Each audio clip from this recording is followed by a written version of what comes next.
We're going to get rolling a bit early here tonight. We have got a long and busy hour, my friends. Good evening and welcome to the first of a very special two-part installment of Life, Liberty, and all that jazz. I'm your host and commentator, but I won't be commentating too much tonight.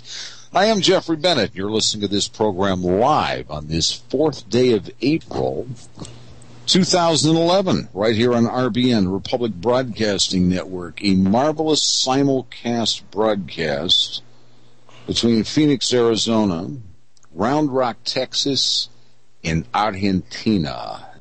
Roger Sayles, welcome back to Perspectives on America. Thank you, Jeff. I couldn't be any more happy to be here. I know there's been a lot of people that have been anxious to hear this information. You've waited a week. I've waited 18 years to give it to you. And I did a little post-napkin scribbling here, and that comes out to about 936 weeks. So if you want to multiply the anxiety level, you can get some idea. The first thing I think is to open with a prayer, because this is a solemn moment for me, and I think for the American people, and people all over that are listening to this, because you're going to get some real answers tonight. And I'd like to thank God for giving me this information and having the two men that taught it to me that have been so inspirational to me, that crossed my path. And Jesus told us that he's the way, the truth, and the light. This is the way to the truth, and I'm going to show you the light. And my prayer would be tonight that he give me the thoughts, and that I'm able to put them into words, and that those words will fall on his people and tickle their ears, and that they will see his face and help us spread this message, because this is the message of freedom. Okay?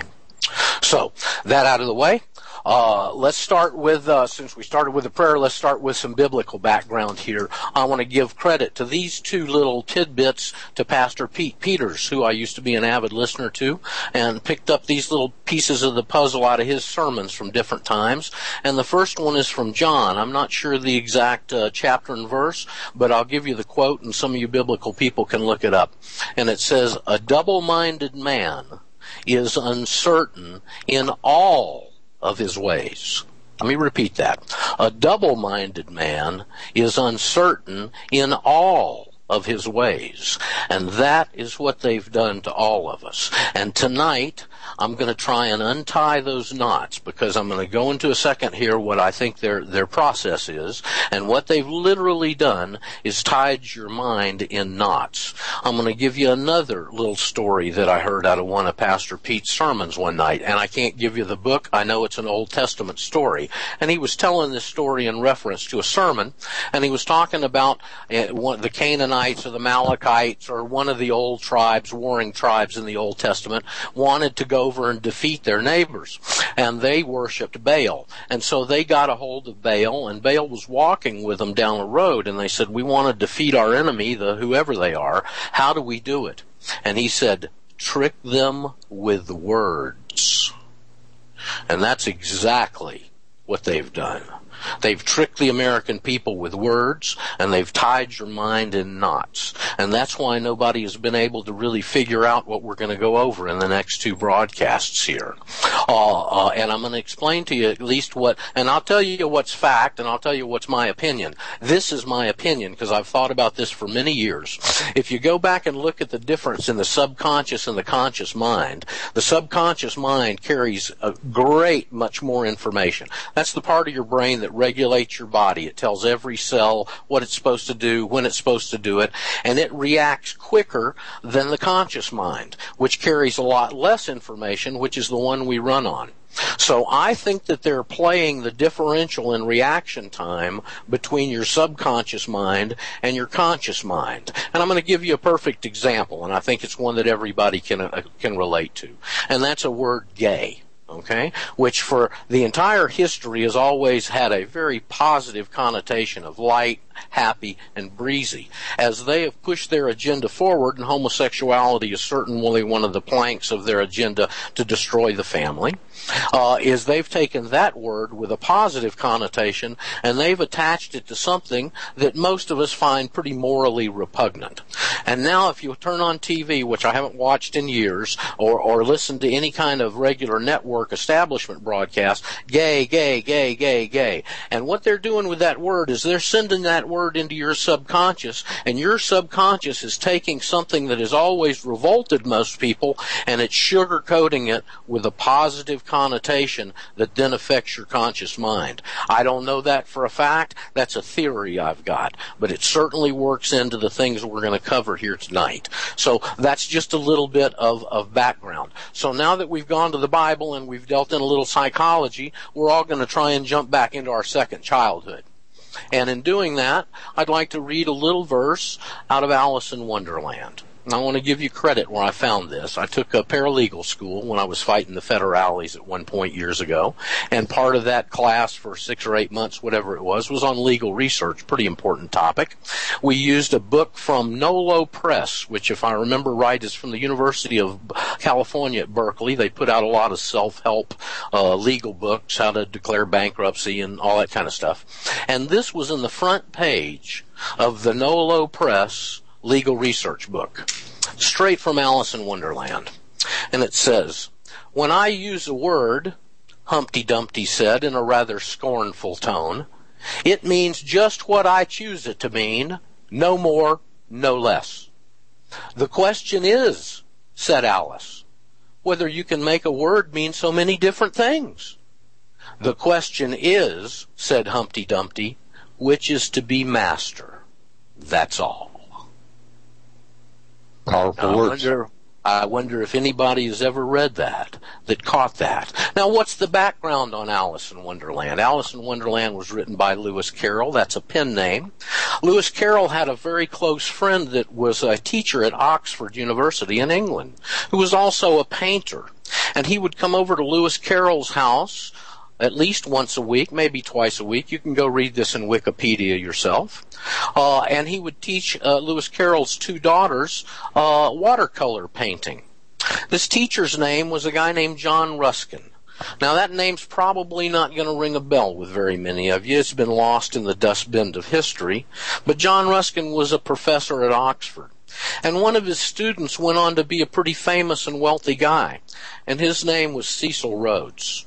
And John Ruskin is the one that was responsible for teaching Cecil Rhodes the philosophy of recapturing the English empire around the world that they had lost. Cecil Rhodes went on to go to South Africa and literally control the richest mineral rights in the world. They had a country named after him. The broadcaster that used to have this slot before he hiatused back there to South Africa was from that country. It was called Rhodesia. He also, and this is a little insight into the way these people do things, he also founded, still today, I guess, the biggest diamond mine in the world. And it's called De Beers. And the reason it's called De Beers is because the De Beers family owned that land, and he went in and bought it from them when they didn't know what they had, so he named his diamond mine after them. Right? So these are the kind of people that we're talking about here. Also, if you go to that Wikipedia page, it's pretty interesting. There's a big statue somewhere in Central Park. I've never seen it. There's a picture of it there, of a big toadstool, and sitting on it is the Mad Hatter and Alice and a whole cast of characters right there in bronze. Now, I don't know. I've never taken the time to research it, but I would just about bet you everything that I own that statue was donated by the Rockefellers or one of their foundations. And just like everything else that they do, and everything else that we're going to cover over in the next couple of nights, it's hidden in plain sight. Okay? That's how they do it. Well, I'm going to teach you how they do it. I'm going to teach you what they do, and I think I'm going to explain to you pretty adequately why even the people that we really, really respect, that are pinnacle people in our movement, people like Edward Vieira and Judge Napolitano, and people like that don't even understand the information that I'm going to expose to you in the next couple of broadcasts, and it's powerful. Okay. The first thing I want to talk about is the science of law. Now, when I've mentioned that to people in the past, I've had them scoff and say, lawyers, a bunch of lawyers and marbles in their mouth and words mean different things. But if you go back and think about it, law truly is a science. Because if you're going to get into these legal battles, battles where millions, billions, or whatever rides on it, you've got to know the exact meaning of the words that are being used. And you've got to know what definitions are being imputed into those words. So when you're talking about exactness, exactness is a science. The science of mathematics, 2 + 2 always equals 4. The science of biology and how the human chromosome splits and reproduces. Those are all exact, and they're duplicatable. And that's what makes law a science, although most of us have never even really looked at it that way. But to tell you that having the exact definitions and the meanings of these words is imperative to your freedom, because that's how you've been enslaved. Okay, so as we get into the talk, I had a couple of things that I used to do a bit of public speaking. I used to give this presentation for years in Atlanta. Never could get very many people to listen. I had 11 attorneys go through it, by the way, when I was giving it. Not one of them had ever been exposed to the information. Every one of them went back and did legal research, and not one of them ever contradicted one thing that was presented to them. Now, the little 3-hour presentation that we used to give was a prelude to a 30-hour entire intense weekend legal course in much more depth. And in that national course, we had over 30 attorneys that went through that long weekend course.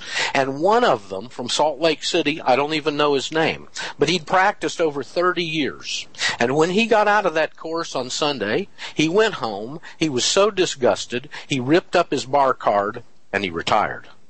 Okay? So that's the power of the information you're going to get presented to you over the next couple of nights. So the first two things I'd like to say is, a good speaker, they say, tells you what he's going to tell you, tells you what he's going to tell you, and then tells you what he told you. And I'm going to do that tonight. And the other thing that I really liked about that I heard about speaking was a good talk is about like a woman's skirt. It's long enough to cover the subject matter, but it's short enough to make things interesting.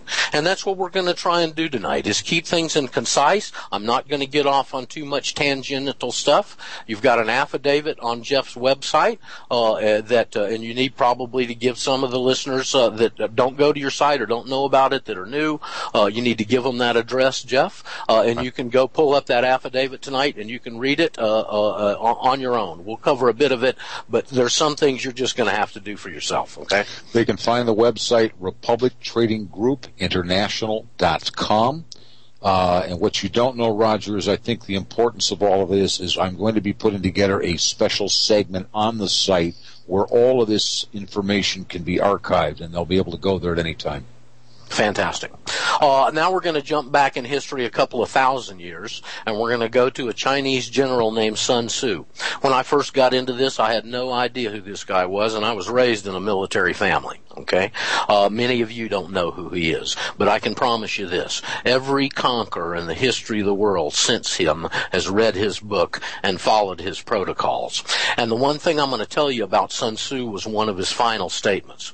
And he said, if you don't know your enemy and you don't know yourself, you have no chance of winning any battle. And I guarantee you, we don't know our enemy, and most of us don't know ourselves either. All right? And we're going to shed some light on them tonight and in the next couple of nights, because the information that you're going to receive is, I think, after all the years of thought and study I've put into this, their deepest, darkest secret. And I'm going to tell you why I say that. Because to be able to carry on the agenda that they're prosecuting today all over the world, they had to literally take over the United States of America, because the United States was one of the only free countries in the history of the world where men received God-given rights. And they had to come in and squash that, because as Prime Minister Gladstone made a speech in Parliament in England, he said, if we don't do something about the colonies in this country, they threaten every monarchy on the face of the globe. So they knew full well the implications of our country and its founding principles. And they also had to come in there and teach a bunch of free men who were very studied, because they studied Blackstone's commentaries. And it was the second most read book in the colonies behind the Bible. And they knew the common law inside and out. And the king couldn't pull anything over on them. And so they had to come in and take this country and turn you into a whole herd of sheeple that they could then fatten up through materialism, which they've done with their monetary tricks, and take you to the slaughter. First of all, because you're industrious and because you had all these freedoms and ethics and morals, and secondly, because they had to destroy you, and they wanted to use the U.S. as a platform for all this research and development and all this militarism